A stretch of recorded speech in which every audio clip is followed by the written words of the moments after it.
C'est effectivement un profil relativement classique, du droit commun, avec effectivement connu pour des questions de radicalisation.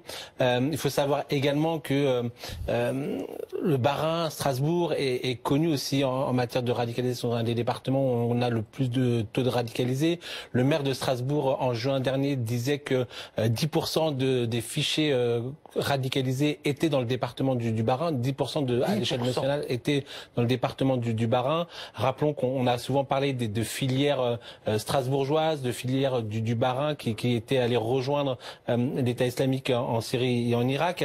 Donc on voit bien qu'il y a, j'allais dire, un département qui est sensible, avec d'ailleurs le marché de Noël qui avait déjà été par le passé à plusieurs reprises ciblé. Mais Sébastien, y avait-il des menaces récentes et précises contre le marché de Noël de Strasbourg? La menace, elle est persistante. D'ailleurs, le maire de Strasbourg, lorsque le 12 novembre, il présente le dispositif de sécurité du marché de Noël, c'est la 449e édition du marché de Noël. Oui. Donc c'est un marché de Noël séculaire qui est vraiment ancré dans la tradition et qui n'avait pas fermé au moment des attentats du 13 novembre 2015, rappelons-le.